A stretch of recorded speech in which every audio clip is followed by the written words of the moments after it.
Bom dia, pessoal. Inicialmente, eu gostaria de agradecer, né, a organização do evento, em especial a professora Laura Diniz pelo convite. É um prazer estar aqui com vocês hoje. Ideal seria se nós pudéssemos estar presentes, como não podemos, infelizmente, né, pelo menos por enquanto. Quem sabe no próximo ano, na 19ª Semana Nacional de Ciência e Tecnologia do Instituto, a gente possa estar juntos de forma presencial. Bom, eu resolvi gravar porque aqui está um temporal na minha cidade e a conexão está instável. Então, infelizmente, nosso momento vai ser assíncrono, mas eu estarei à disposição para responder perguntas, vocês podem me encaminhar mensagens, estarei à disposição. Um outro ponto, peço desculpas a vocês pelo barulho, aqui nós temos muitos cachorros e infelizmente a gente não consegue controlar todos eles. Bom, mas vamos lá. Gostaria de agradecer, então, a oportunidade de estar com vocês, de falar um pouquinho sobre o transtorno do espectro autista e a importância da intervenção motora precoce. Eu sou professora do Departamento de Educação Física da Universidade Federal de Juiz de Fora, campus Governador Valadares.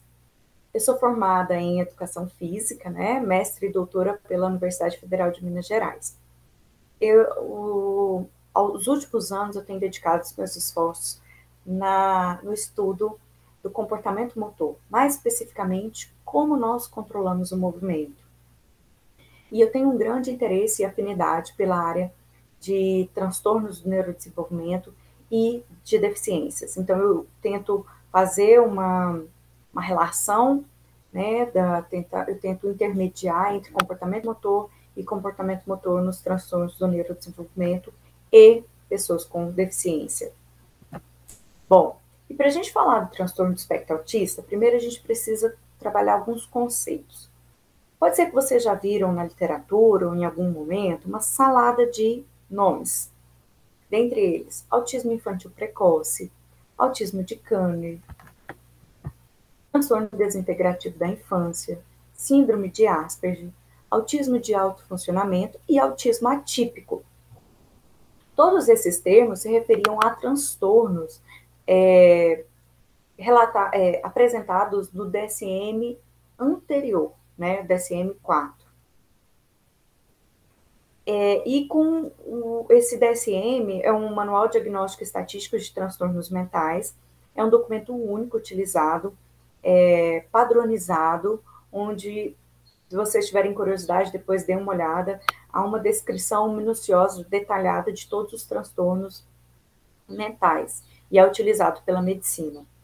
E com a atualização desse documento, ao longo dos anos, todos esses transtornos, eles foram condensados em uma nomenclatura, em um termo único, que é o transtorno do espectro autista. Bom, e o que é o transtorno do espectro autista? É um distúrbio neurológico caracterizado por comprometimento em 3 eixos principais: na interação social, na comunicação, seja ela verbal ou não verbal, e no comportamento restritivo ou repetitivo, que ocorre antes dos 3 anos.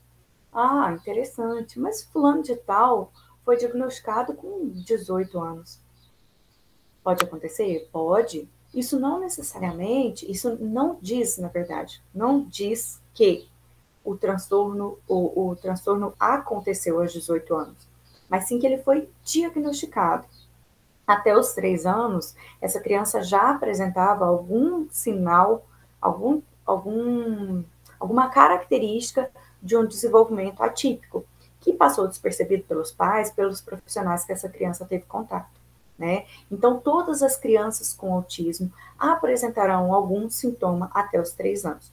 Por isso que é tão importante o olhar diagnóstico, o olhar minucioso, um olhar atento a uma criança, ao seu comportamento motor, à fala, ao olhar, ao seu comportamento em si. Né?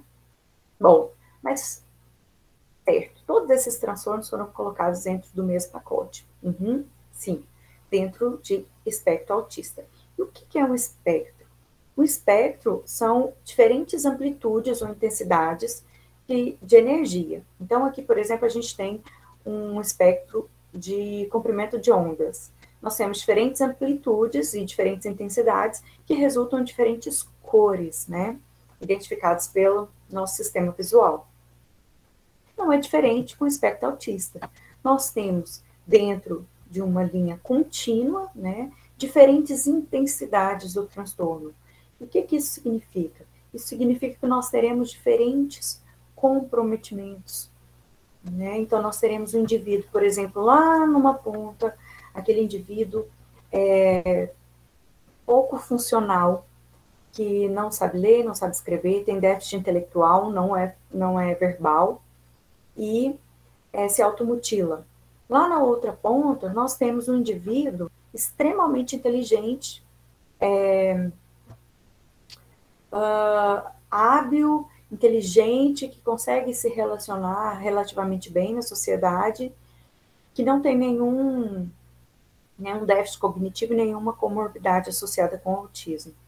Então, dentro dessa linha, nós temos desse espectro, né, que é diferentes intensidades da condição do autista, nós temos diferentes possibilidades de observar esse indivíduo, desde indivíduos mais acometidos, com diversas comorbidades, até indivíduos mais funcionais, com só síndrome de Asperger, né, com características distintas do espectro autista. E por isso que todos aqueles transtornos, eles foram colocados dentro desse espectro, porque de alguma forma eles compartilham características semelhantes, mas possuem acometimentos distintos e funcionalidades distintas.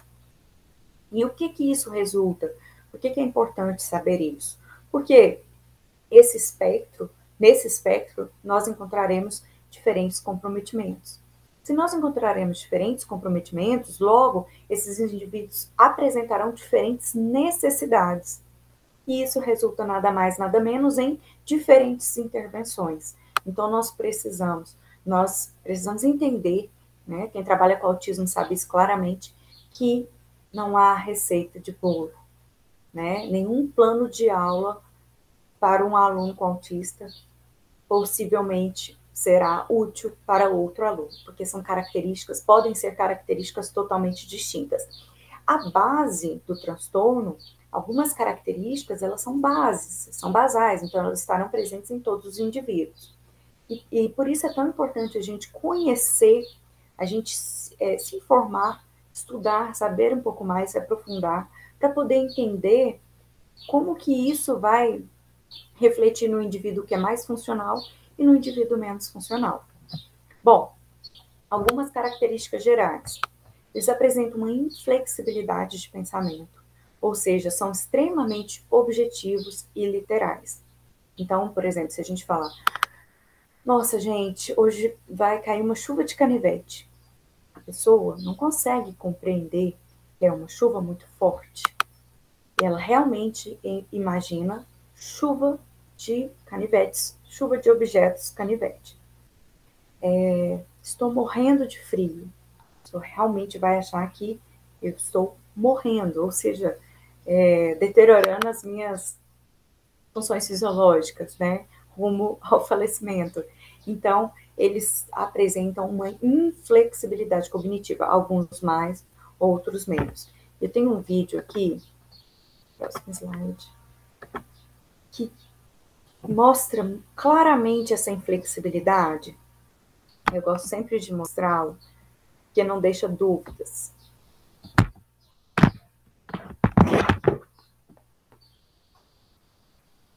Deixa eu só ajustar o vídeo, porque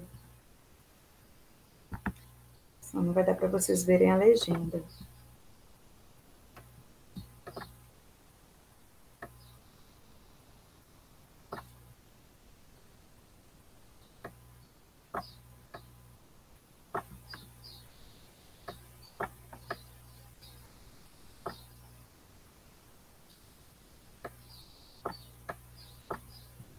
Acho que agora vai dar. Vamos lá.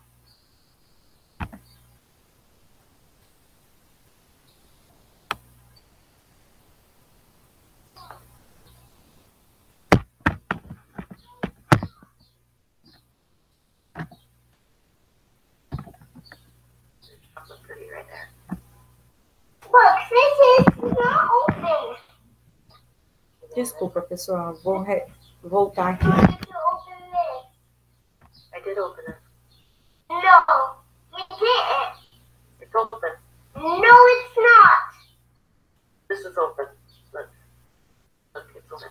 There's chocolate pudding right there. Look, this is not open.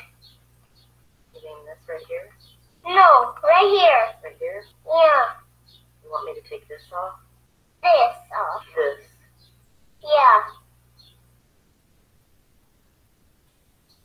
Are you going to be able to eat it if I don't take it off? You did take it off. You can. It's completely open, Raphael. You can eat it. Not yet. Yes, yes. No. You can eat it right now. Not yet. See, this is shut. No. Look. Don't take it out. You're not going to take it out. It's open. If it wasn't open, I wouldn't be able to get it. Get your spoon and put it in there. I got it. Yeah. Okay, now eat it. Not yet, after I open it. Honey, it's open. There's nothing there. Look. You cut it off, and it wouldn't matter because the chocolate pudding is in the middle, see? Yeah.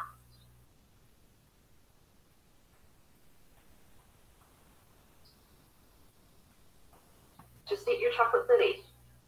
Don't think about that piece of paper. Is it good? Yeah. I love it. Yes, you do. Muito legal, né? Bom, espero que vocês tenham ouvido. Deve ter ficado baixinho, mas como tem a legenda, né? Facilita um pouco. Bom, então, esse vídeo mostra nada mais, nada menos que a inflexibilidade de pensamento, inflexibilidade cognitiva. E é pelo indivíduo, o indivíduo apresenta o comportamento de flexibilidade cognitiva. Isso significa que ele manterá essa flexibilidade cognitiva para todas as suas características, né, todos os seus comportamentos? Não necessariamente. Se esse indivíduo se ele sofrer uma intervenção gradual e adequada, ele pode ir modificando certos padrões de inflexibilidade que não são funcionais para esse indivíduo, né? Então, tem um outro exemplo de um aluno da USP, um aluno da engenharia. Ele conta, eu vi um documentário, ele conta que a mãe sempre cozinhava um ovo, deixava o ovo em cima da mesa, né, descascado, para o filho comer antes de ir para a faculdade. E aí teve um dia que ela saiu muito atrasada e esqueceu de descascar o ovo.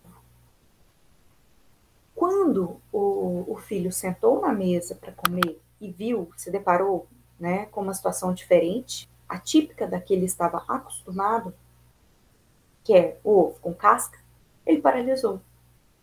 Ali ele não conseguiu dar sequência à sua rotina diária, né, o comportamento que seria natural, ou comer aquilo, ou pegar outra coisa, ele ficou sentado, esperando a mãe retornar para descascar o ovo, para que ele pudesse comer, para depois fazer as próximas atividades. Isso mostra uma inflexibilidade cognitiva não funcional, né? Então, o indivíduo ele pode ser estimulado a modificar pequenos padrões de comportamento que podem auxiliar na sua rotina, no dia a dia, nas suas atividades básicas da vida diária. O que não deve ser feito? O que não deve ser feito é obrigar, né? É tentar modificar aquele padrão de uma forma abrupta ou de uma forma rigorosa, incisiva, mas aos poucos, de forma gradual, isso pode ser alterado. Em média, né, depende, pensando no espectro, tem alguns alunos que levam cerca de 6 meses para fazer contato com o professor. Então, imagine para responder a uma demanda de quebra de comportamento cognitivo, né, de inflexibilidade cognitiva. Então, toda essa intervenção é a longo prazo. Algumas delas a gente pode até pontuar como médio prazo, mas é mais garantido pontuar com a longo prazo, porque é um processo muito lento, mas ele deve acontecer. E ele pode ser muito útil na vida dessas pessoas. Além disso, dentre as características gerais, elas apresentam dificuldade em entender expressões faciais, né? Então, se você está chorando, ela pode não compreender que aquilo, se ela não foi ensinada sobre aquilo, muito dificilmente ela vai compreender que aquilo é tristeza, e muito pouco provável que ela saiba o que é tristeza, né? Então, tem essa dificuldade de compreender expressões e de expressar sentimentos, né? Expressões. Então, tem uma série na Netflix que chama Atypical. Atypical, é isso mesmo.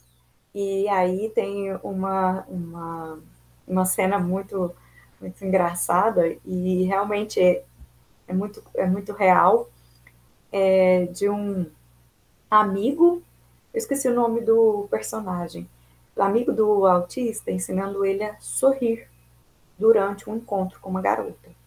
E aí ele dá aquele sorriso extremo, assim, forçado, e aquilo assusta a menina. E aí ele tenta ensinar ele, então, a sorrir de canto de boca. E é todo um processo, né? E é bastante interessante. Se alguém também tiver curiosidade, então deixe de assistir. Bom, então há uma dificuldade, né, nessa parte de expressar e compreender expressões faciais. E a intervenção ela pode auxiliar a ensinar o indivíduo. Da mesma forma que quando eu vejo um sinal vermelho, eu fui ensinada que aquilo é um sinal de perigo, pare. A pessoa pode aprender que o sorriso é sinônimo de felicidade. O que é felicidade? É quando você, por exemplo, uma pessoa que é fissurada em helicóptero. É quando você ganha uma miniatura de um helicóptero. Você tem que tentar fazer associações para essa pessoa compreender o que é felicidade, o que é tristeza, culpa, né? Então, essas pessoas tendem a ter dificuldades na compreensão desses sentimentos. Um outro ponto muito importante das características gerais dessa população diz respeito à disfunção sensorial. O que isso implica? Implica em indivíduos extremamente hipersensíveis ou hipossensíveis, que são os dois extremos. E claro que dentro do espectro nós podemos ter indivíduos hipersensíveis para algo, hipersensível ao som, hipossensível ao tato, dentre outras variações. Então, nós não temos um padrão. Mas a hiper e hipossensibilidade, ou seja, essa disfunção em mecanismos sensoriais, elas estarão presentes. O que varia de indivíduo para indivíduo é o grau, o objetivo, né? Se é, por exemplo, algumas crianças não têm muita dificuldade de utilizar roupas, vestimentas. Então, às vezes, elas só têm adesão a um tecido e a uma cor específica. Então, por exemplo, se colocar uma camisa de linho, a pessoa não consegue, é impossível para ela aceitar, o corpo dela não aceita aquele tecido, porque ela tem uma hipersensibilidade tátil, né? Ela tem uma hipersensibilidade. Então, muitas crianças têm dificuldade de calçar sapatos, de usar roupas. Algumas apresentam hipersensibilidade a sons. Então, frequentemente a gente vê, né, crianças nos shoppings ou em locais que tem muita aglomeração, até mesmo nos ambientes escolares, a gente vê isso aqui, ó. Esse comportamento é muito comum em crianças que têm hipersensibilidade. Pode ser ao som, ao toque, a luz, né, hipersensibilidade visual. Então, a gente precisa se atentar a isso. Há também as características relacionadas à hipossensibilidade. Então, as crianças, por exemplo, que têm comportamento de automutilação, então elas batem a cabeça na parede com muita frequência, ou elas podem se machucar e nem sentir ou nem se importar com aquilo, né? Pisa no prego e continua andando. É uma característica de hipossensibilidade. E é por isso que a gente tem que estar ainda mais alerta com essa criança, porque ela pode se ferir gravemente e não sentir, né? Ou não expressar, ou continuar ali, por exemplo, pega uma faca por curiosidade e passa no braço, na mão, e aquilo ali pode ir ocasionando lesão. ou está batendo a cabeça na parede, está sangrando e não tem um retorno sobre esse movimento, né? Não tem ativação dos mecanismos de dor. Bom, além disso, dificuldade de... qual a importância da intervenção? A intervenção, ela pode causar uma dessensibilização. Então, não que a criança que tem uma hipersensibilidade acústica, né, ou auditiva, eu vou colocar ela exposta a duas caixas de som gigantescas e colocar essa criança e ela vai reagir bem. Não, não necessariamente isso.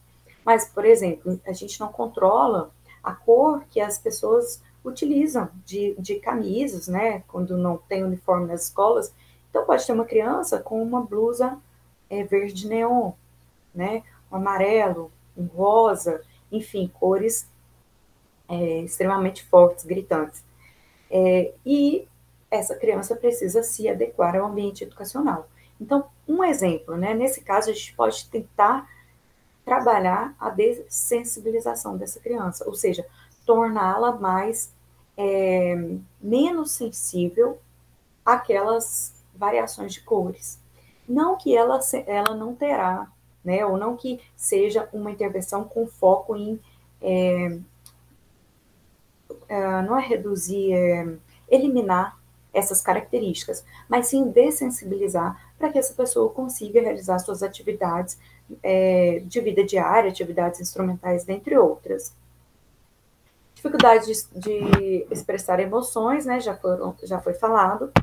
Alguns indivíduos apresentam um alto funcionamento, então tem indivíduos que apresentam uma capacidade numérica gigantesca, né? Geralmente são capacidades objetivas, nada abstrato, e há os indivíduos no outro espectro, né? Lá na outra ponta do espectro, que são indivíduos com comprometimento no funcionamento intelectual.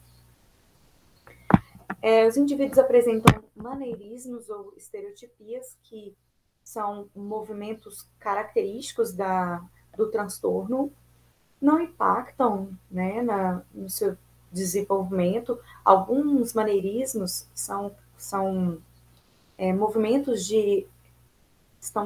as palavras estão me fugindo. Alguns maneirismos são retroalimentação, então o indivíduo precisa se sentir, ele precisa se entender. Outros são formas de reduzir a dor, né, tentativa de reduzir alguma dor ou algum incômodo que esteja sentindo. Outros podem ser utilizados para chamar a atenção. Então, há diversos porquês desses comportamentos, né? Então, se o indivíduo está, por exemplo, ou fazendo um movimento de tronco e cabeça, o que o professor não deve fazer, né? O profissional que esteja lidando com aquele indivíduo. Menino, para com isso. Aquilo é um mecanismo natural do indivíduo, né? Uma forma dele se acalmar, uma forma dele chamar a atenção. Então, o que a gente não pode é intervir de forma incisiva.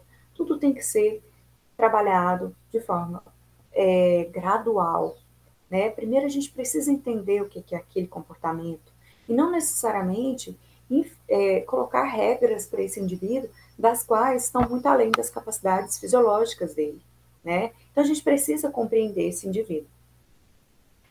Pode ser trabalhado para redução desses comportamentos? Pode, mas não implica em comportamentos que irão dificultar a convivência, né? O que isso pode resultar é o bullying na escola, por isso que é tão importante inserir essas crianças no ambiente social, para que quem está ao entorno compreenda e entenda que aquilo é natural daquele indivíduo, né? Evitando assim o bullying, o isolamento social, e para que essas diferenças se tornem cada vez mais comuns, mais normais dentre os indivíduos.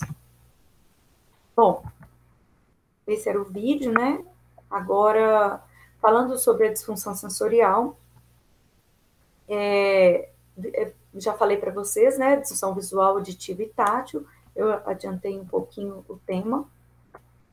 Um outro ponto, fixação por movimentos repetitivos. Além de fixação por movimentos, então, por exemplo, o autista ele pode parar e ficar observando a hélice de um helicóptero por horas. Horas, horas e horas. Ou o mesmo desenho, de forma repetitiva, terminou, ele volta, terminou, ele volta, terminou, ele volta. Fica assistindo por horas. O que que isso por que que isso é importante, sabe? Bom, primeiro porque é uma característica, né?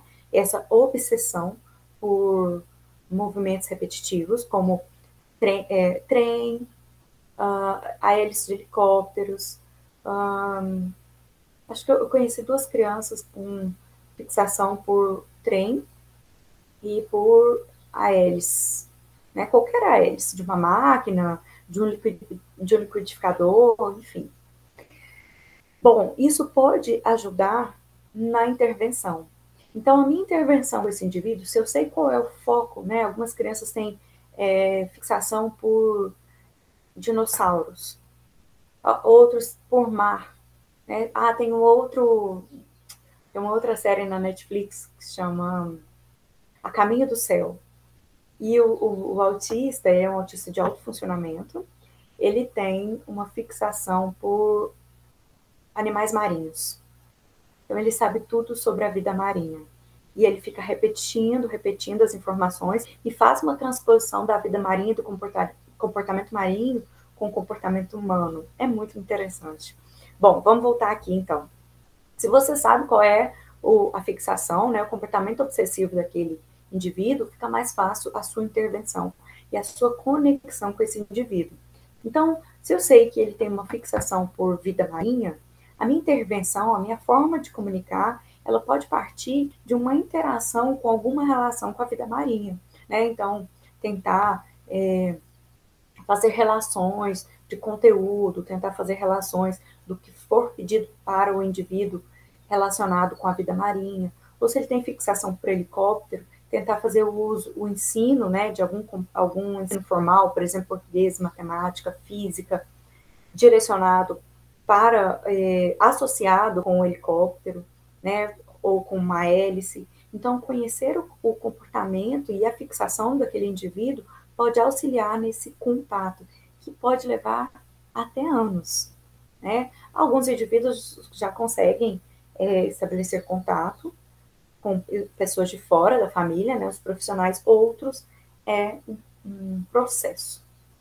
Eles podem apresentar dificuldades na fala, nem todos podem apresentar, e ecolalia, que é a repetição de fala. Então, fica assim, sol, sol, sol, dia, dia, dia, aniversário, aniversário, aniversário. Né? É uma fala repetitiva sem sentido. Eles exibem muitas formas de comportamento repetitivo ou restritivo, que o categoriza como se segue. Então, tem a estereotipia, que é um movimento repetitivo, por exemplo, agitar as mãos. O comportamento compulsivo, por exemplo, comportamento compulsivo pela vida marinha, comportamento compulsivo pelos dinossauros ou por algum outro objeto ou área do conhecimento. E a uniformidade, que é a resistência à mudança. Lembram que eu disse há pouco que eles têm uma objetividade, uma dificuldade de abstração? Bom, associada a esse comportamento, eles também apresentam uma uniformidade no seu comportamento. Então, por exemplo, as crianças, geralmente, elas só comem uma única coisa, né? Então, se você vai modificar a alimentação daquela criança, você precisa agir em pequenos ou minúsculos passos, porque ela apresenta um comportamento uniforme, né? Pragmático, objetivo. Então, ela pode ter uma resistência à mudança. Como exemplo, resistência à mudança de deixar de comer sentar e comer um ovo para sentar, descascar e comer um ovo. Por exemplo, insistir que os móveis não sejam movidos do lugar, não aceitar utilizar outra cor de roupa. Então, às vezes, a criança só usa roupa branca, ela não aceita uma outra cor, dentre outros inúmeros comportamentos. Bom, e essa uniformidade, ela pode ser quebrada? De forma alguma. Qualquer comportamento, qualquer característica, se for imposta, né, uma ruptura abrupta dessas características, muito provavelmente você vai causar um problema a essa criança e não uma solução ou um auxílio no seu desenvolvimento. Nós precisamos agir passo a passo. Não, como eu disse, não necessariamente que esses comportamentos não possam ser dessensibilizados ao longo do tempo. né? Dessensibilizados apenas naquilo que pode ser melhorado, naquilo que impacta na sua funcionalidade, né? Comportamento ritualista. Então, algumas crianças, por exemplo, quando entram na sala, elas precisam tocar as 4 paredes. É um comportamento. E aí, se você impede ou impossibilita aquilo, é um transtorno que você causa para aquele indivíduo. Porque ele precisa desse ritual para se retroalimentar, para se organizar no ambiente e poder responder alguma demanda do ambiente e até mesmo interagir. Uma coisa que a gente fazia bastante no laboratório de psicomotricidade era entrar no ritual do aluno para tentar se comunicar. Então, ele batia a mão nas 4 paredes, quando ele chegava, a gente acompanhava, batia, depois ele vinha para a atividade. E aquilo se tornou um hábito, né? Então, fazer parte do ritual dele. E depois ele vir para a atividade que nós tínhamos proposto, vira um hábito, um comportamento padrão, né, daquele indivíduo. Por isso que é uma forma de acessá-lo ou de acessá-lo não é a palavra mais adequada, mas de interagir com esse indivíduo. Bom, outra característica marcante nessa população, que é muito importante que vocês compreendam que é uma característica, mas que não está presente em todo o espectro. Só que cerca de 70%, ou seja, grande parte do espectro, apresenta um déficit intelectual. Então, não é porque o indivíduo tem autismo que ele tem deficiência intelectual, mas a grande maioria dessa população apresenta algum comprometimento intelectual. Tá? E isso vai impactar diretamente na intervenção. Se o indivíduo tem uma deficiência intelectual, não significa que ele não vá aprender, né? Muito pelo contrário, ele irá aprender. Só que o processo, né, a intervenção, que já seria demorada numa criança sem a deficiência intelectual, ela será ainda mais lenta. Por quê? Esse indivíduo precisará de mais tempo para aprender, mais informações, mais demonstração, mais feedback, né? Ele tem um processo diferenciado de aprendizagem, mas ele aprenderá, né? Então, nem todas as pessoas apresentarão deficiência intelectual. Bom, então, o transtorno do neurodesenvolvimento é um transtorno que acomete as funções cerebrais, né? E, acometendo as funções cerebrais, naturalmente impactará nas funções de fala, do comportamento motor e da aprendizagem. Diversos estudos têm mostrado uma relação entre o transtorno e diferentes déficits. Por mais que o déficit motor não é um critério diagnóstico para o autismo, sabe-se que as crianças apresentam um desenvolvimento atípico. O que é isso? Significa que elas apresentam um desenvolvimento diferente do que é esperado para aquela idade, naquela faixa etária, naquela cultura.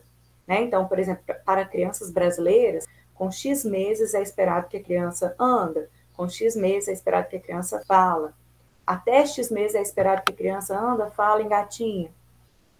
Essas crianças apresentam um desenvolvimento distinto, né? É como se fossem degraus diferentes em comprimento. Podem levar mais tempo em uma fase, ou mais tempo em outra, ou menos tempo em uma, mais tempo em outra. Então, é um desenvolvimento diferenciado daquilo que é esperado para a faixa etária.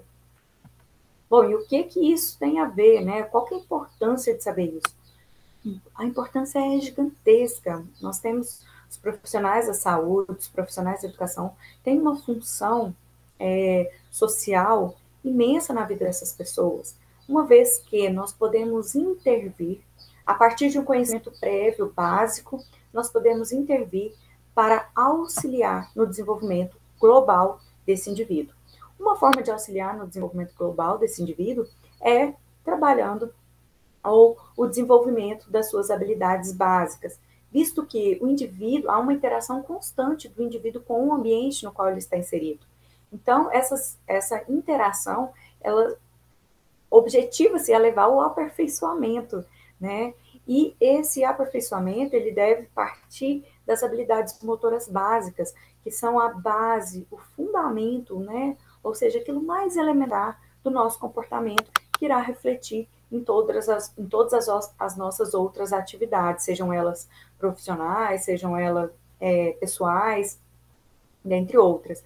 Então, a intervenção no comportamento motor dessas crianças, ou seja, a tentativa ou esforço de auxiliar nesse desenvolvimento que tende a ser distinto do típico, ela pode fornecer a esse indivíduo um aperfeiçoamento das suas habilidades que são básicas. Né? Então, o movimento ele está presente no dia a dia. Eu preciso descer de um carro, eu preciso atravessar um semáforo, eu preciso pegar um copo, eu preciso arremessar um papel no lixo, eu preciso abrir uma sombrinha para sair na chuva, enfim, eu preciso dirigir um veículo. Então, o movimento, eu preciso me alimentar, né? A expressão humana é através do movimento, né? A grande parte da expressão humana é através do movimento, mesmo que seja movimento facial. Então, nós precisamos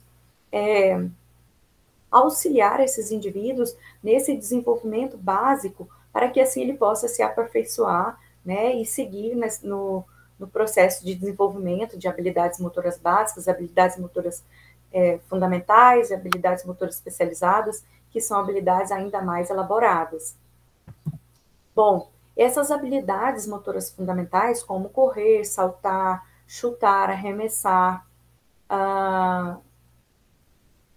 receber, elas formam a base sobre a qual a criança desenvolve ou refina os seus padrões fundamentais no início da infância.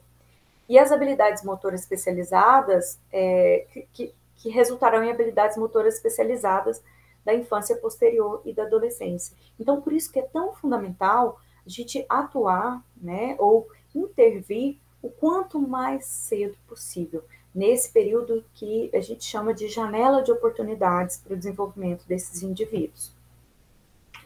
Ainda, esses indivíduos, como apresentam um comprometimento na sua função neurológica, eles apresentam um processamento de informação deficitário. O que é o processamento de informação? É como acontece o movimento. Então, por exemplo, vamos entender o que é o processamento de informação. Visualizei uma bola, né? Estou numa partida de vôlei, visualizei a bola. Essa energia luminosa, né, ou energia química, ela é recebida através dos meus canais sensoriais, transformada em energia elétrica, encaminhada para a área específica para o processamento daquela informação visual, né? Esse processo é chamado de identificação do estímulo. Após identificar, né, as minhas áreas responsáveis pelos padrões de informação visual, pela decodificação da informação visual, ela é encaminhada para áreas específicas relacionadas à programação da resposta, ou seja, a gente identificou aqui na identificação do estímulo que é uma bola em alta velocidade, lançada tal, beleza. A seleção da resposta, que são áreas responsáveis, ativação de áreas responsáveis por tomada de decisão, por definição da melhor estratégia, é chamada de seleção da resposta. Ou seja, é no momento em que eu vou definir o que é mais eficiente fazer. E o terceiro estágio é chamado de programação da resposta, que é, após decidir, essa informação neural ela é encaminhada para áreas relacionadas ao movimento, ou seja, a saída motora, como área motora suplementar ou córtex motor.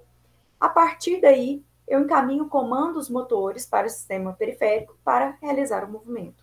Então, de forma bem geral e simples, o movimento acontece assim a nível do sistema nervoso central. Então, identificamos um estímulo, processamos o que é aquele estímulo, né? O que significa aquelas cores, né? Aquela intensidade de luz. Aquilo é uma bola. Beleza, puxo lá na minha memória uma bola. Tá, uma bola. Eu encaminho essas informações para áreas mais frontais, relacionadas com o que fazer. Essa área define o que fazer e encaminha essa informação para áreas motoras, como fazer o movimento. Essa área motora através de neurônios motores, encaminha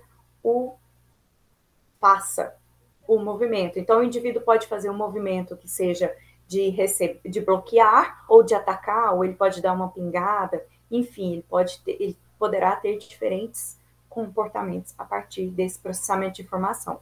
Os indivíduos com autismo, eles apresentam um déficit em todo esse processo, né? Esses estágios do processamento de informação. Então, trabalhar com esses indivíduos, o movimento, as características do movimento, inseri-los, né? Oportunizar diferentes ambientes e oportunidades de movimento, poderá auxiliar no desenvolvimento desses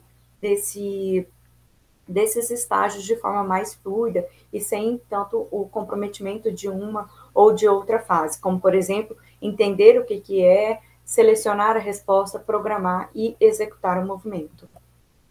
Aqui eu tenho um vídeo também muito interessante, que mostra sobre a importância do desenvolvimento das habilidades motoras básicas. Então, aqui nós temos uma criança que vai executar uma amarelinha.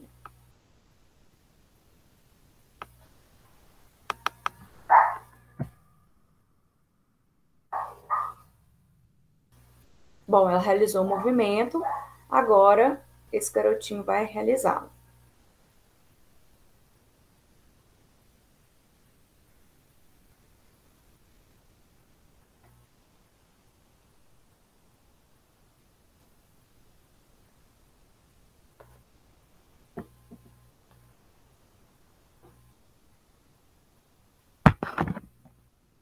O que nós podemos observar nesse vídeo? Essa criança, ela não consegue saltar com um pé, ou seja, ela não apresenta o desenvolvimento da lateralidade. E o desenvolvimento da lateralidade, ele está diretamente relacionado à organização cerebral. Que são as funções dos hemisférios direito e esquerdo. O desenvolvimento, por que os profissionais sempre falam, tem que trabalhar a lateralidade da criança? Porque a lateralidade está diretamente relacionada com essa hierarquia de ativação e desativação dos hemisférios cerebrais. Então, de uma forma bem resumida, nós temos um hemisfério que é dominante e um hemisfério não dominante. O hemisfério dominante é como se fosse um irmão mais velho. É como ele ativa, ele tem uma autonomia e uma maior função na ativação de determinadas atividades. E é por isso que nós temos um lado predominante, né? É uma das explicações de termos um lado predominante, porque nós temos um hemisfério dominante para determinadas habilidades, como, por exemplo, manuais. Então, eu sou destra da mão direita, porque o hemisfério que controla a minha mão direita, o hemisfério esquerdo, é o hemisfério dominante. E essa dominância, ela tem uma relação com disfunções, como disfunções da fala, gagueira, dentre outras, descalculia. Então, trabalhar a lateralidade, a lateralização dessa criança é fundamental para o desenvolvimento global desse indivíduo. Bom, nós temos ainda determinantes sociais que podem acentuar esses déficits, como o isolamento social. Então, se essa criança já não apresenta padrões típicos de comportamento, o ambiente pode desfavorecer a sua participação e isso acometê-la em uma bolha da qual ela não consiga estabelecer relações ou minimamente relações, por mais que ela tenha um alto funcionamento. E nós temos também os determinantes econômicos.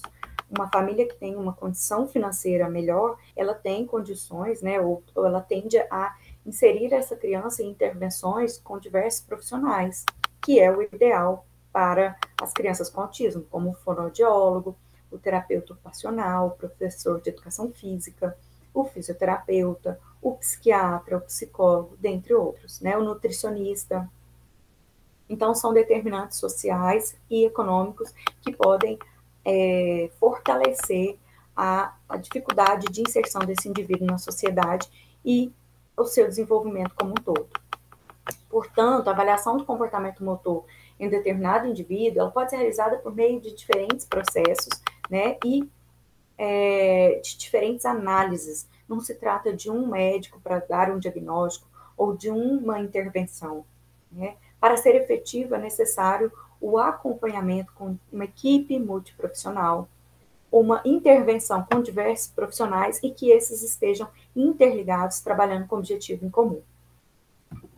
Dessa forma, a avaliação pode ser realizada de diferentes maneiras, através de métodos, como instrumentos, questionários, escalas, dentre outros.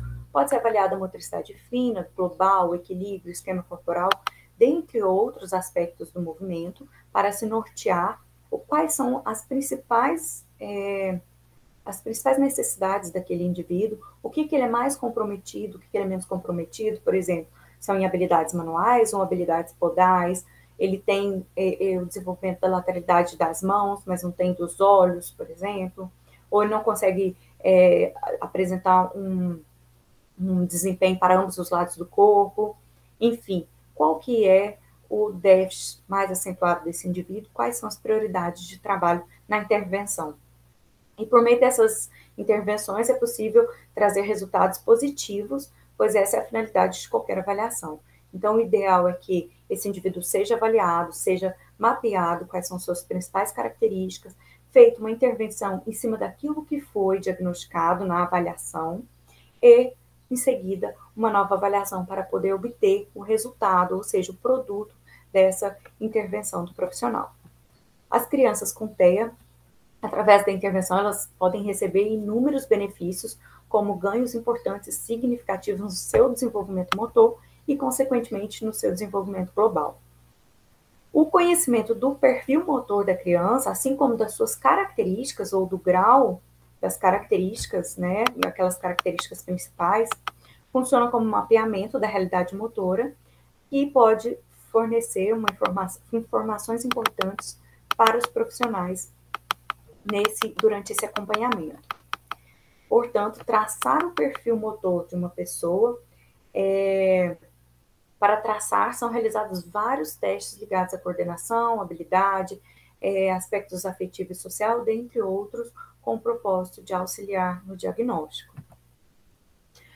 Bom, por fim, né, torna-se importante a participação direta de profissionais, múltiplos profissionais, possibilitando analisar, observar, intervir nos processos que envolvem os estudos sobre as estruturas pedagógicas fundamentais para a promoção do desenvolvimento global de pessoas com deficiência e com transtornos, como o transtorno do espectro autista. Quais são os desafios? A adequação dos testes. Nem todos os testes que são realizados para pessoas típicas e são padronizados na literatura, nós conseguimos aplicar nessa população de forma idêntica. Por exemplo, nós temos um teste de avaliação da destreza fina, destreza motora fina, chamado GROOVED. No GROOVED, o indivíduo tem que colocar alguns pinos em uns receptáculos. E esses pinos, ele tem alguns encaixes. Então, para colocar, a gente precisa fazer alguns pequenos ajustes. O protocolo de realização deste teste, para avaliação da destreza manual, é realizar de um local da direita para a esquerda, de cima para baixo. Colocar todos os pinos na ordem. 2 vezes. Nem todos os testes que nós fizemos com crianças com autismo, as crianças conseguiram realizar da direita para a esquerda. Nem todas conseguiram realizar de cima para baixo. Outras realizaram preenchimento de ali 10%, pararam, saíram correndo, voltaram, preencheram mais umas 15%, foram beber água, demoraram ali o tempo que elas quiseram e voltaram para preencher. Então, isso pode variar muito. E invalida o teste? Não necessariamente, mas o profissional ele precisa descrever, né, se for um artigo, ou talvez descrever para poder realizar o teste nas mesmas condições, ou tentar se aproximar dessas mesmas condições em uma avaliação futura, e ele precisa entender até que ponto esse teste é adequado para aquele grupo de indivíduos, né? Talvez um teste que dê para ser aplicado no indivíduo com autismo de uma turma da escola, né, turma A, não dê para ser aplicado no aluno de uma mesma turma, turma A, só com aluno X, aluno B, por exemplo. Enfim, o que pode ser aplicado para um indivíduo pode não ser aplicado para outro. Então, a gente precisa tomar cuidado com a adequação dos protocolos dos testes, das escalas e dos questionários para avaliação do comportamento motor desses indivíduos. Além disso, como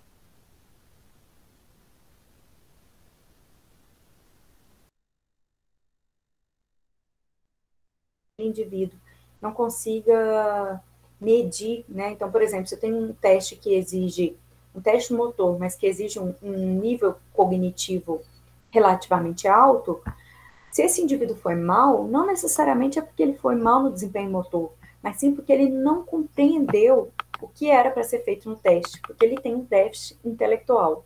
Então, a gente precisa se atentar também às diferentes características dos alunos.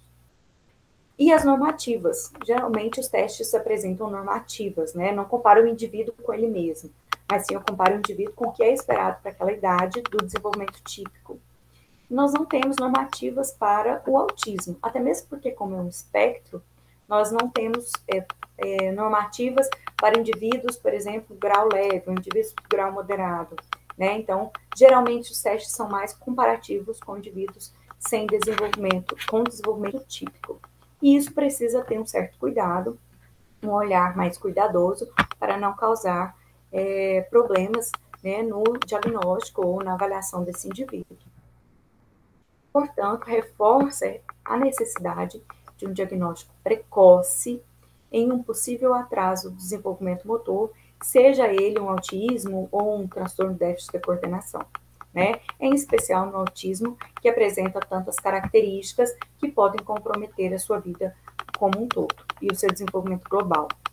Portanto, quanto mais cedo tem esse diagnóstico e quanto mais cedo for essa intervenção, maior será a chance de minimizar os possíveis problemas futuros desses indivíduos. A intervenção precoce, ela atua como um potencial do resultado ideal. Então, quando os atrasos da linguagem ou do desenvolvimento são identificados e precocemente a intervenção é utilizada, a intervenção para ensinar e promover as habilidades ajuda a fechar ou diminuir as lacunas no desenvolvimento desse indivíduo. Bom, eu finalizo aqui minha apresentação, espero que vocês tenham gostado, tenham aproveitado um pouco, consigam fazer relação com os estudos de vocês, com a área de atuação que vocês pretendem trabalhar, e que em algum momento esse conhecimento sirva, né, se vocês receberem um aluno na instituição, um colega, ou enquanto profissionais, se vocês receberem um autismo, ou se vocês tiverem interesse em trabalhar nessa área, enfim, eu espero que tenha algum valor para vocês, prático, né, para além do conhecimento. E que, se vocês se depararem com uma pessoa com autismo, vocês saibam um pouco mais sobre ela, vocês possam tentar essa interação a partir dessas características que foram mencionadas. Eu deixo aqui o meu contato, né, como eu não estarei de forma síncrona, eu deixo o meu contato para vocês, para que vocês possam ficar à vontade, se tiver alguma dúvida, alguma questão, se quiser entrar em contato, estou à disposição, tá bom? Desde já agradeço novamente, né, desde já não, agradeço a oportunidade e desde já me coloco à disposição para respondê-los, caso tenham dúvidas ou questionamentos. Bom, então é isso, foi um grande prazer, muito obrigada, tenham uma boa sexta-feira, de muito aprendizado, muita troca, e quem sabe nós nos vemos aí nas próximas edições. Tchau, tchau.